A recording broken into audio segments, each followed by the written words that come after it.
அருப்புக்கோட்டை அருகே மக்களுடன் முதல்வர் திட்ட முகாமை துவக்கி வைத்த வருவாய்த்துறை அமைச்சர் KKSSR ராமச்சந்திரன் பயனாளிகளுக்கு நலத்திட்ட உதவிகள் வழங்கினார். விருதுநகர் மாவட்டம் அருப்புக்கோட்டை அருகே பந்தல்குடியில் தும்மக்குண்டு, வேலாயுதபுரம், செட்டிப்பட்டி, சேதுராஜபுரம், கொப்புச்சித்தம்பட்டி, உழைத்த ஆறு ஊராட்சிகளுக்கான மக்களுடன் முதல்வர் திட்ட சிறப்பு முகாம் நடைபெற்றது. இந்த முகாமினை தமிழக வருவாய் மற்றும் பேரிடர் மேலாண்மைத்துறை அமைச்சர் KKSSR ராமச்சந்திரன் துவக்கி வைத்து பயனாளிகளுக்கு நலத்திட்ட உதவிகள் வழங்கினார். இந்த முகாமில் வருவாய்த்துறை, மின்வாரியம், வேளாண்மைத்துறை, காவல்துறை உள்ளிட்ட 14 துறைகளின் கீழ் அரங்குகள் அமைக்கப்பட்டு பொதுமக்களின் மனுக்கள் பதிவு செய்யப்பட்டது. இந்த நிகழ்ச்சியில் பேசிய அமைச்சர், கலைஞர் மகளிர் உரிமைத் தொகை, முதியோர் உதவித் தொகை ஆகியவை கிடைக்கப்பெறாதவர்கள் மனுக்களை அளித்தால் ஒரு சட்டமன்ற உறுப்பினராக அதை பெற்றுத் தருவது தன்னுடைய கடமை எனவும், நானும் மாவட்ட ஆட்சித்தலைவரும் இணைந்து மக்களுக்கு தேவையான உதவிகளை செய்வோம் என பேசினார்.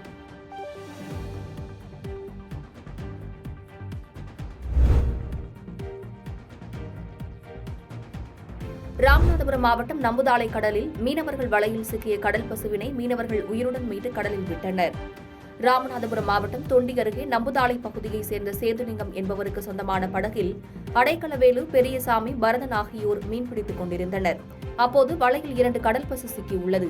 இந்நிலையில் தாய்ப்பசு தப்பிச் சென்ற நிலையில் கன்று பசு வலையில் சிக்கியுள்ளது. இந்த கடல் பசு தடை செய்யப்பட்ட கடல் உயிரினங்களில் ஒன்றாகும் என்பதால் வலையில் சிக்கிய கடல் பசு குறித்து மீனவர்கள் தொண்டி கடற்கரை காவல் நிலையத்திற்கு தகவல் தெரிவித்துள்ளனர். அதன் பின்னர் உயிருடன் இருந்த கடல் பசுவை வலையில் அறுத்து பத்திரமாக கடலுக்குள் விட்டனர்.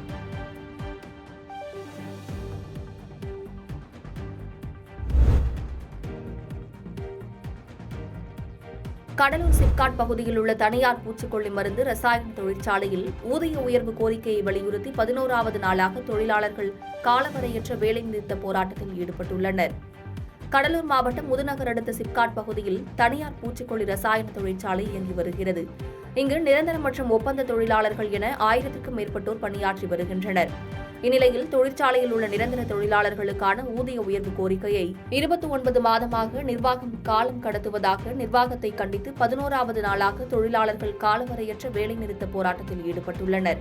கடந்த 10 நாட்களாக தொழிற்சாலையினுள் உள்ளிருப்பு போராட்டத்தில் ஈடுபட்ட நிலையில் தற்போது 11வது நாளாக தொழிற்சாலைக்கு வெளியில் வேலைநிறுத்த போராட்டத்தில் ஈடுபட்டுள்ளனர். இதனைத் தொடர்ந்து தொழிற்சாலை நிர்வாகம் கோரிக்கைகளை நிறைவேற்றாவிட்டால் தொழிலாளர்கள் குடும்பத்துடன் உண்ணாவிரத போராட்டத்திலும் தொழிற்சாலையை முற்றுகையிடும் போராட்டத்திலும் ஈடுபடுவோம் என தெரிவித்துள்ளனர். மேலும் அனுபவம் இல்லாத பணியாளர்களை கொண்டு ரசாயன பணி மேற்கொண்டால் அசம்பாவிதம் ஏற்பட வாய்ப்புள்ளதாகவும் தொழிலாளர்கள் தெரிவித்துள்ளனர்.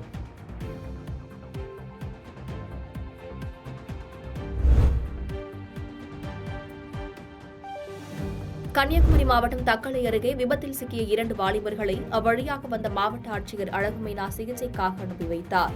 கன்னியாகுமரி மாவட்டம் தக்கலை அருகே தனியார் பள்ளியில் மாணவிகளுக்கு இலவச மிதிவண்டிகள் வழங்கும் நிகழ்ச்சியில் கலந்து கொண்ட மாவட்ட ஆட்சியர் அழகுமீனா நிகழ்ச்சியை முடித்து நாகர்கோவிலுக்கு வந்து கொண்டிருந்தார். அப்போது குமாரகோவில் சந்திப்பு அருகே இருசக்கர வாகனமும் காரும் மோதி விபத்து ஏற்பட்டுள்ளது. இதில் விபத்தில் சிக்கிய 2 வாலிபர்களும் பலத்த காயங்களுடன் சாலையோரம் படுத்திருந்தனர். இந்நிலையில் அவ்வழியாக வந்த மாவட்ட ஆட்சியர் வாகனத்தை நிறுத்தி விபத்தில் சிக்கி காயமடைந்தவர்களுக்கு ஆறுதல் கூறியதோடு மருத்துவமனைக்கு அனுப்பி வைத்தார். மேலும் உடனடியாக மருத்துவக் கல்லூரி முதல்வரை தொடர்பு கொண்டு விபத்தில் சிக்கியவர்களுக்கு தேவையான மருத்துவ சிகிச்சை அளிக்கும்படி கூறினார்.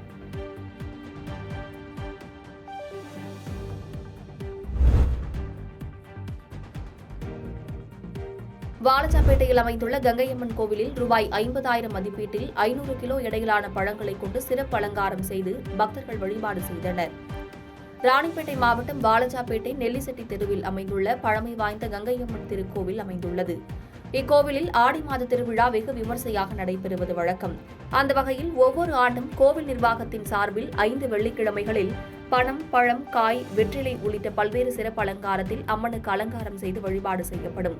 அதன் தொடர்ச்சியாக இந்த ஆண்டு 3ஆம் வெள்ளிக்கிழமையை முன்னிட்டு அம்மனுக்கு பால், தயிர், மஞ்சள், குங்குமம் உள்ளிட்ட பல்வேறு வாசனை திரவியங்களை கொண்டு சிறப்பு அபிஷேகம் செய்யப்பட்டு கருவறை முழுவதும் ரூபாய் 50,000 மதிப்பீட்டில் 500 கிலோ எடையிலான பழங்களை கொண்டு அம்மனுக்கு சிறப்பு அலங்காரம் செய்யப்பட்டது.